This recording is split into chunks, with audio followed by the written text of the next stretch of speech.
E-KYC करणाऱ्या महिलांची संख्या किती आहे ही माहिती पडलेली आहे का? अद्याप किती महिलांचं ई-केवायसी लाडकी बहीणमध्ये करण्याचं बाकी राहिलेलं आहे? आम्ही साधारणपणे 2 महिन्यापूर्वी 18 नोव्हेंबरपर्यंत ई-केवायसीची प्रक्रिया पूर्ण करण्याच्या संदर्भामध्ये सर्वच आपल्या महाराष्ट्रातील लाडकी बहीण मुख्यमंत्री माझी लाडकी बहीण योजनेच्या लाभार्थी महिला ज्या आहेत त्या माता भगिनींना आम्ही त्या ठिकाणी सूचना केल्या होत्या। त्यानुसार जवळपास 1,20,00,000पेक्षा अधिक महिलांची ई-केवायसीची प्रक्रिया 100% पूर्ण झालेली आहे आणि 50 लाखापेक्षा अधिक अशा महिला आहेत ज्यांची साधारणपणे 60% ही जी प्रक्रिया आहे ती त्या ठिकाणी पूर्ण झालेली आहे। मधल्या कालावधीमध्ये अतिवृष्टी असेल, पूर परिस्थिती असेल, अवकाळी पाऊस असेल, म्हणजे मे महिन्याच्या पहिल्या आठवड्यामध्ये जो पाऊस झालेला आहे तो साधारणपर्यंत जवळपास 5 ते 10 नोव्हेंबरपर्यंत पाऊस सुरू होता। बऱ्याचशा ठिकाणी पुराची परिस्थिती सुद्धा होती, अतिवृष्टी सुद्धा झाली आणि त्या ठिकाणी महिलांचे काही असणारे कागदपत्र असतात, काही दाखले असतात, तर ते त्यांना म्हणजे पुराच्या परिस्थितीमध्ये सुद्धा तिथं काही भरपूरशा लाभार्थ्यांनी गमावलेले आहेत।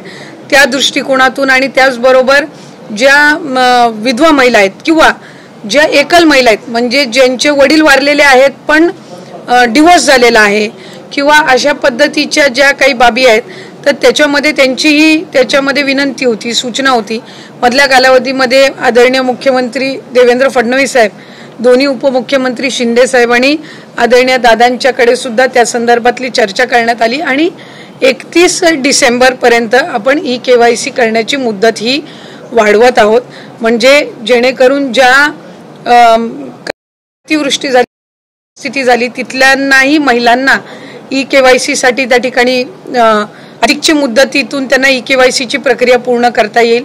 या व्यतिरिक्त ज्यांचे पतीचं निधन झालेलं आहे, वडिलांचंही निधन झालेलं आहे, अशांकडे जे सर्टिफिकेट नाही आहेत म्हणजे अशांकडे त्यांचे जे डॉक्युमेंट्स नाही आहेत, त्यांचं डेथ सर्टिफिकेट असेल किंवा डिवोर्सचे न्यायालयांच्या जे काही डिवोर्सचे सर्टिफिकेट्स असतात म्हणजे कोर्टचे जे डॉक्युमेंट्स असतात ते त्यांना अपलोड करण्याच्या दृष्टिकोनातून किंवा एखाद्या गावामध्ये एखादी एकल महिला किंवा तिच्या पतीचंही निधन झालं आणि वडिलांचंही निधन झालेलं आहे, अशा महिलेनी लाभार्थ्यांनी जर ते डेथ सर्टिफिकेट किंवा त्या डॉक्युमेंट्स जर तिथल्या उपलब्ध करून जी सर्टिफिकेट आहे ती CDPO कडे देऊन त्या संदर्भातली सगळी प्रक्रिया पूर्ण करून घेऊ शकतील। आम्ही आजच त्या संदर्भातला शासन निर्णय सुद्धा निर्गमित करत आहोत। त्याच्यामध्ये ज्या ज्या गावातल्या किंवा शहरातल्या तिथल्या अंगणवाडी केंद्र आहेत, ज्या अंगणवाडी सेविका आहेत त्यांच्याकडे त्यांनी तशा पद्धतीचे कागदपत्र सबमिट करायचे आहेत। इन द मीनवाईल त्या मध्यंतरी त्या कालावधीमध्ये आम्ही वेबसाईटवर पण तशा पद्धतीचं ऑप्शन हे देण्याच्या दृष्टिकोनातून आमचं काम हे सुरू आहे। रोज साधारणपणे 4 ते 5 लाख महिलांचं ई-केवायसीची प्रक्रिया ही त्या ठिकाणी होत आहे। मधल्या काळात थोडं 1-2 लाखावरती संख्या आलेली होती, पण नंतर पुन्हा एकदा त्या वेबसाईट आणि संबंधित विषयांवर काम करून आता ती पूर्वपदावर आलेली आहे।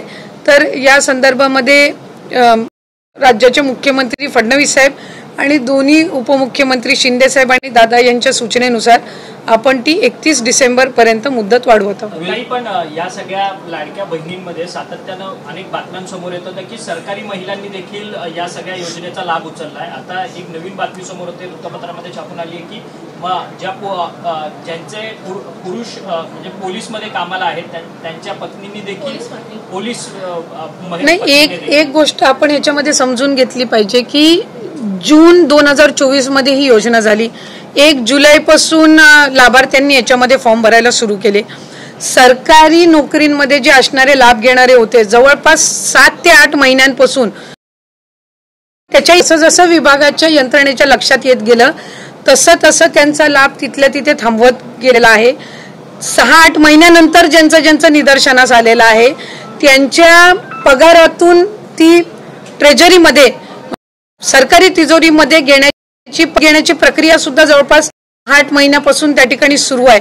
आणि ज्यांना नवीन सरकारी नोकरी लागते, जशी पोलीस भरती जशी होते किंवा सरकारी नोकरी जशी लागते तसं ते डॉक्युमेंट त्या विभागाकडे देतात की आता मी या योजनेमध्ये पात्र नाहीये, तर त्या पद्धतीने आपण ते अपडेट करत असो. जसं नमो शेतकरी योजनेचा साधारणपणे तो 5 ते 6 लाखाचा डेटा होता आणि मग त्या पद्धतीनं त्यांचा लाभ आपण 1000 रुपये त्यांना नमो शेतकरीचा आणि 500 रुपये लाडकी बहीणचा असा आपण सुरू केला. तसंच सेवार्थाचं ज्या वेळेला आम्हाला 2500चा डेटा मिळाला, आपण त्यांचा लाभ तिथल्या तिथंच फेब्रुवारी महिन्यातच आपण बंद करून टाकला. काही वेळेला असं होतंय की प्रसार माध्यमांकडे किंवा पत्रकार पत्रांकडे 2-2, 3-3 महिन्यानंतरचे केसेस सुद्धा समोर येत आहेत आणि मग ते नव्याने आत्ताच झालेत. अशा पद्धतीची त्या ठिकाणी एक म्हणजे संभ्रम निर्माण होत आहे. आम्हाला ज्या वेळेला सरकारी जिथं नोकरी लागलेली असेल किंवा काय, हे जसं त्यांच्या याच्यावर अपडेट होतं त्यावेळेसपासूनच आपण त्यांचा लाभ देण्याची प्रक्रिया बंद करत असतो. जो 12,000 12,500 पुरुषांच्या संदर्भात पण होता, जिथं घरामध्ये महिलेची अकाउंटच नव्हती आणि त्यावेळेला त्यांनी पुरुषांच्या याच्यावर सुरू केलेलं होतं. स्वतःचे अकाउंट आल्यानंतर त्यांनी ते अकाउंट बदलण्याचा सुद्धा प्रयत्न केला. आता त्या याच्यामध्ये ही ई-KYC ची प्रक्रिया ही अतिशय उपयुक्त ठरणार आहे की याच्यामधनं लाभार्थी जे जेन्युइन आहेत ते 31 डिसेंबर पर्यंत एकदा ई-KYC झालं की मग याच्यामध्ये अशा पद्धतीच्या कुठल्याही घटना ज्या 6-8 महिन्यापूर्वी झाल्या त्या होणार नाहीत. आणि जे पुरुष लाभार्थ्यांनी काही ठिकाणी जिथं लाभ घेतलेला आहे तिथंही आम्ही व्हेरीफाय केलंय. ज्या वेळेला लक्षात आलं त्यावेळेला त्याच वेळेला तिथं त्यांचा लाभ वितरणाची प्रक्रिया ही थांबवण्यात आलेली आहे आणि ज्यांची नाही तर त्यांना दंड आकारण्याच्या संदर्भातली सुद्धा किंवा त्यांच्याकडनं ती जी रक्कम आहे ती पुन्हा एकदा वसूल करण्याच्या संदर्भामध्ये सुद्धा जो प्रस्ताव आहे तो विभागाच्या वतीने शासनापर्यंत जाणार आहे. पण ही ज्या सरकारी कर्मचाऱ्यांच्या कुटुंबाकडनं हा लाभ घेण्यात आलेला आहे, ही रक्कम काही जमा झाली का किंवा त्याचा काही अंदाजित आकडा आहे का? अंदाजित म्हणजे साधारणपणे मी आपल्याला म्हटल्याप्रमाणे सुरुवातीच्या कालावधीमध्ये आम्हाला सेवार्थीचा आलेला, सेवार्थी खरं तर 8,000 पेक्षा जास्ती आहेत, पण आम्हाला तो डेटा जसा उपलब्ध झाला 2-2,500चा, आम्ही तिथल्या तिथे ती प्रक्रिया त्यांना वितरित करण्याची थांबवली. साधारणपणे जानेवारी-फेब्रुवारी महिन्यातली घटना आहे. सरकारीमध्ये पण बरेचसे असे आहेत ज्यांची सरकारी नोकरी लागल्यानंतर त्यांनी आपलं जे चलन असतं सरकारी चलन याच्यातनं त्यांनी ती रक्कम परतफेड केलेली आहे. जिथं जिथं प्रशासनाच्या स्थानिक प्रशासनाच्या लक्षात आलं तिथं त्यावेळेला त्यांनी एकतर तो लाभ बंद केलेला आहे आणि जर त्यांना 3 महिन्याचा लाभ गेला असेल तर त्यांच्याकडनं दर महिन्याचा वसूल करण्याच्या संदर्भामध्ये सुद्धा प्रक्रिया केलेली आहे. त्यामुळे साधारणपणे ही जी संख्या आहे ही काही फार मोठी नाही आहे. म्हणजे तसं बघायला गेलं तर 1% पण आतली असणारी संख्या आहे आणि ती प्रक्रिया जी आहे ती आपल्याकडे ती विभागाकडे ती रक्कम परत येणार नाही.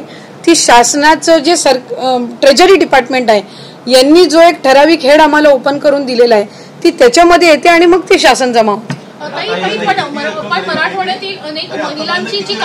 ही प्रक्रिया सुरू आहे.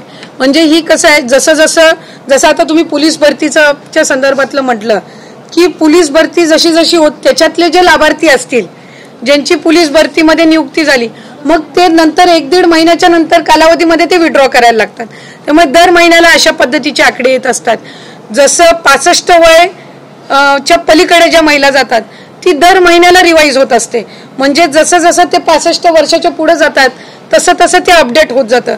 म्हणजे जे ऑक्टोबर महिन्यामध्ये लागू होईलच अशातला काही भाग नसतो आणि जसे त्यांच्या डॉक्युमेंटचे व्हेरिफिकेशन होत जातात, इतर सगळ्या बाबी त्यांच्या पूर्तता होत जाते, त्या पद्धतीने ती प्रोसिजर ही पार पडत असते. मराठवाड्यातील ज्या महिला ज्या आहेत त्यांची कागदपत्र गहाळ झाली आहेत त्यांना सरकार कशा पद्धतीनं मदत करते? म्हणजे कागदपत्र गहाळ झाली जसं आपण मगाशी म्हणाला होतात त्यांना कशा पद्धतीनं मदत होते?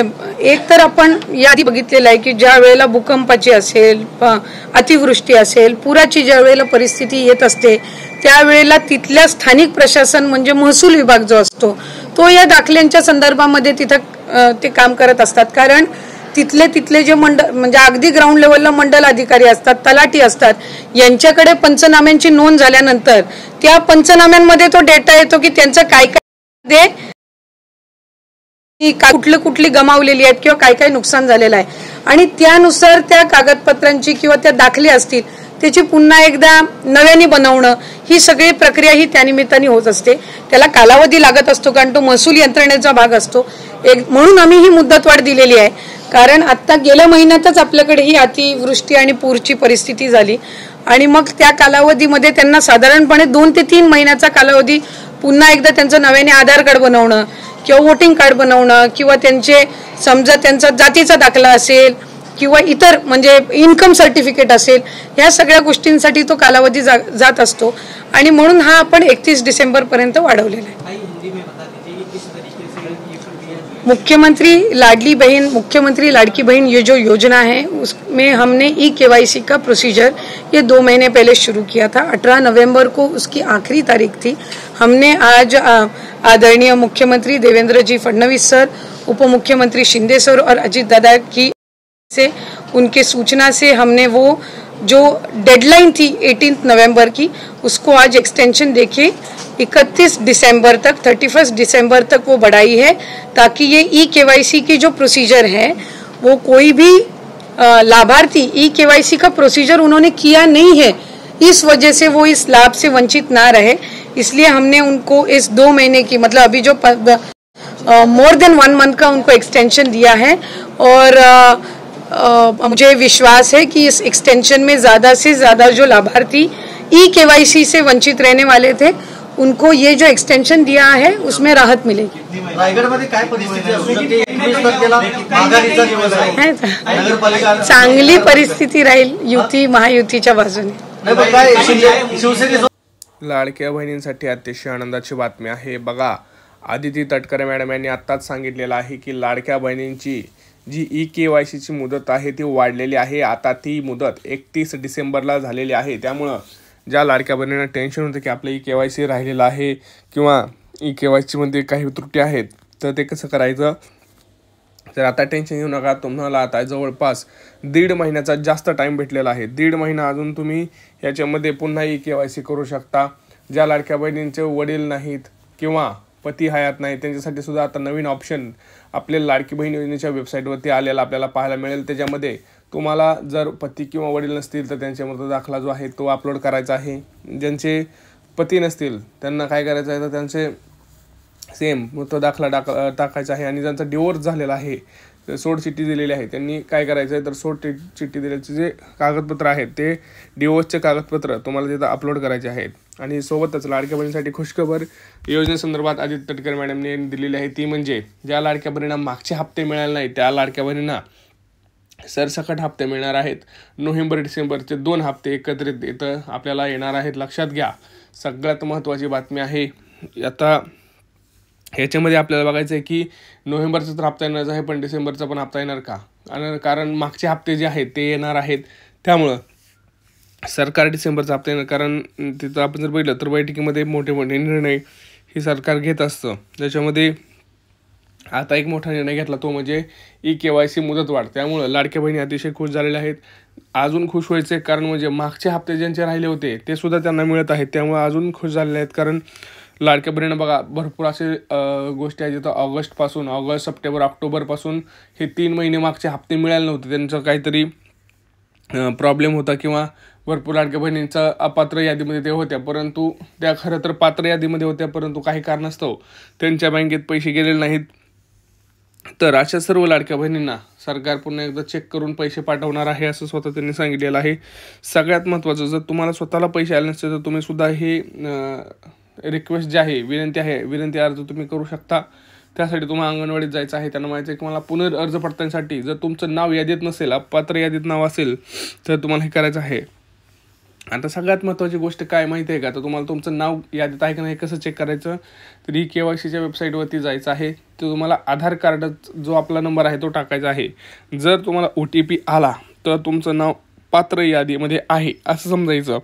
आणि जर तुमचं नंबर नाही आला तर तुम्हाला एक मेसेज येतो की सदर आधार क्रमांक हा पात्र लाभार्थी यादीमध्ये नाही, तर त्यामुळे तुमचं नाव ह्याच्यातून काढलेलं आहे असं समजायचं.